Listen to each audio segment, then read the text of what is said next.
Very good morning. आज हम जो पढ़ने वाले हैं उस टॉपिक का नाम है वाटर सॉल्युबल विटामिन्स।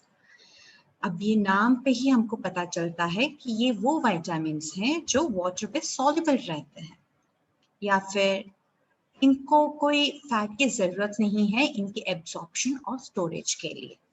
आगे बढ़ के देखते हैं इसके बारे में और क्या समझ सकते हैं। Let us a little bit talk about it's history.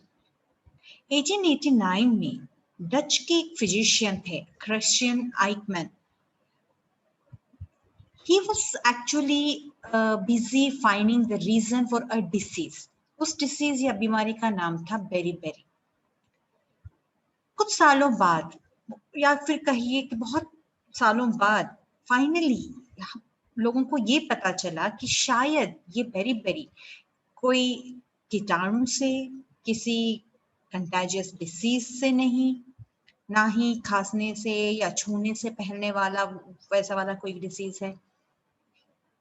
ये बेसिकली एक डिसीज जो है वो फूड के वजह से होता है। कुछ तो कमियां हैं हमारे फूड ईटिंग पैटर्न में जिसकी वजह से ये बेरी हो सकती है। 1906 में गोल्ड हॉपकिंस ने इसके कारण को बताया accessory food factors. What does it mean? Hopkins used to think that वहां पर खाने की चीजों में कुछ तो ऐसे पदार्थ हैं जो ना होने की वजह से ये डिसीज या ये बीमारी बेरी हो सकती है। 1911 में कैसिमर फंक नाम के एक पोलिश बायोकेमिस्ट थे। उन्होंने कहा ये जो चीजें होती हैं जो कम मात्रा में जरूरत होती हैं, ये चीजें हैं वाइटामिन्स। वाइटामिन्स जो नाम है वो दो अक्षरों से बनता है, वाइटल एंड अमाइंस। वाइटल का मतलब होता है बहुत ही ज्यादा इंपॉर्टेंट, वाइटल न्यूट्रिएंट, बहुत ही इंपॉर्टेंट न्यूट्रिएंट। अमाइंस का मतलब है कि ये कोई अमाइनो ग्रुप है, उसमें NH2 का ग्रुप उस पर्टिकुलर स्ट्रक्चर में है। बट जैसे ही कुछ साल बीत गए, लोगों को पता चला कि हर विटामिन एक्चुअली अमाइन नहीं होता है। मतलब हर विटामिन में अमीनो ग्रुप नहीं होता है। पर जब तक कि वो इसका नाम बदल के कुछ और रखने का सोचते, ये नाम बहुत ही ज्यादा पॉपुलर हो गया था। 1926 में एक और डच केमिस्ट, बायोकेमिस्ट थे जेनसन नाम से। उन्होंने फाइनली जो चावल होती है, चावल की जो आउटर कवरिंग होती है उसको हम हस्क बोलते हैं। यूजुअली रिफाइंड चावल जैसे कि बासमती हो, उसे हम पॉलिश करके खाते हैं, राइट? तो उसके ऊपर का जो एल्यूरोन लेयर होता है वो हस्किंग में, वो प्रोसेस ऑफ रिफाइनिंग में वो निकल जाता है। पर ये जो इम्पोर्टेंट पदार्थ हैं जिसे एक्सेसरी फूड फैक्टर्स कहा गया, बाद में विटामिन कहा गया, ये विटामिन उस हस्क में, उस राइस के आउटर कवरिंग में पाया गया। तो इन्होंने उसको उसमें से एक्सट्रैक्ट किया, उसको निकाला, रिफाइन किया, और फाइनली उसको उन्होंने बर्ड्स को खिलाया, उन बर्ड्स को जिनको बेरी हुआ था। जैसे ही आइकमैन ने बर्ड्स पे इसको टेस्ट किया, okay, so what did Eichmann do? He tested this compound. Which compound? The extract obtained from the rice upper husk. When it was fed to the birds were cured of the disease. तो उनमें berry रही ही नहीं। Finally लोगों ने इसको बोला anti berry factor, और इसका नाम पड़ा विटामिन B1. क्यों B1? This was the first vitamin to be crystallized. And later on it was called as thiamine because इसमें जो प्रोडक्ट था, केमिकल स्ट्रक्चर जो आप आगे जाके पढ़ोगे, उस स्ट्रक्चर में आप देखोगे कि वहां पर एक सल्फर ग्रुप है। थायो मीन्स सल्फर और अमाइन मीन्स NH2 ग्रुप है। क्योंकि बाद में लोगों को ये भी पता चला कि भाई हर विटामिन में अमाइन नहीं होता है, कुछ लोगों ने उसको THIAMIN, सिर्फ N, E डालना बंद कर दिया, उसको सिर्फ थाइमिन बोला। It was not thiamine, right? So ये थी हिस्ट्री थायमिन के डिस्कवरी को लेकर। अब चलते हैं in general difference between fat and water soluble vitamins. जब ये दौर चल रहा था कि बेरी को कैसे ट्रीट किया जाए, विटामिन B1 क्या है, उसी दौरान लोगों को ये भी पता चला कि भाई विटामिन्स में भी दो प्रकार के होते हैं। एक होता है जो फैट सॉल्युबल होता है और दूसरा होता है वाटर सॉल्युबल। इन दोनों में बहुत ज्यादा अंतर है। क्या अंतर है? पहले हम वाटर सॉल्युबल के बारे में बता देते हैं। जैसे ही हम वाटर सॉल्युबल विटामिन खा लेते हैं, ये हमारे ब्लड में अब्सॉर्ब हो जाता है और ब्लड में आराम से बिना किसी अदर प्रोटीन से जुड़े, बिना किसी ट्रांसपोर्टर के मदद से सर्कुलेशन में फ्रीली मूवमेंट करता रहता है।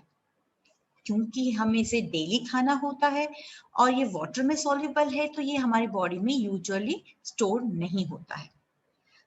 Again because it is water soluble, kidney से इसे आराम से पानी के साथ यानी कि यूरिन के साथ उसको बाहर निकाल के फेंक देती है।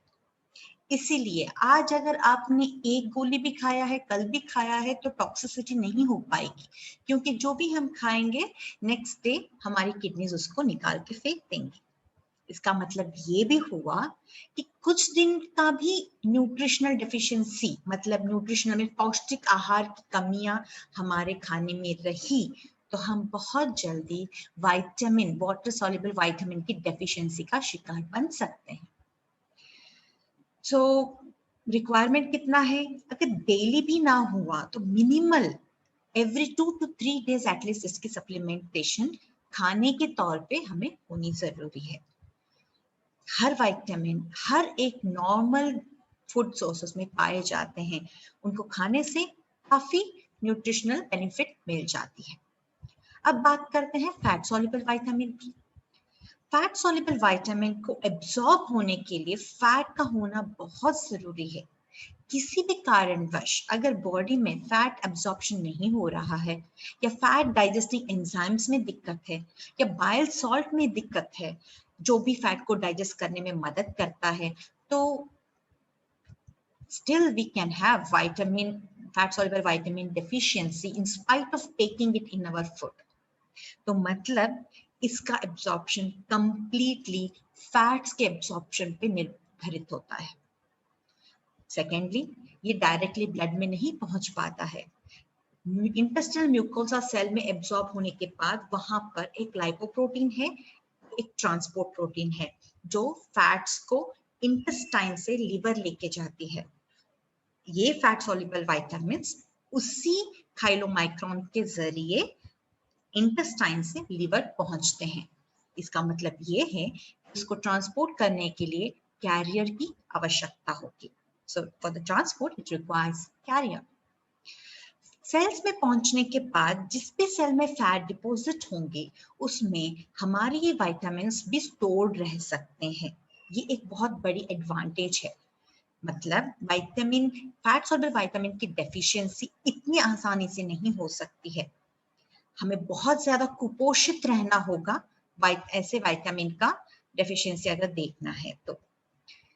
थर्ड, क्योंकि ये फैट सॉल्युबल है और किडनी फैट सॉल्युबल थिंग्स को बाहर नहीं निकाल पाती है, तो ये किडनी से थोड़ा कम ही निकलती है, और या फिर निकलती भी है तो अपने एक मेटाबोलाइट के जरिए। इसकी टॉक्सिसिटी क्या बन पाएगी? डेफिनेटली।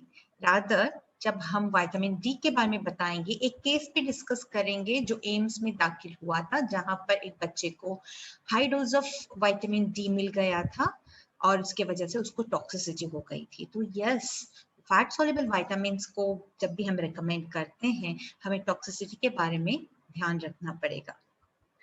कब ले सकते हैं? Bare minimum every week at least we should have fat soluble vitamin included in our diet. Let us talk now about general features of all the water soluble vitamins. Her water soluble vitamins heat को लेकर susceptible है। आप उसको बाहर छोड़ देंगे heat में तो ये खराब हो सकता है।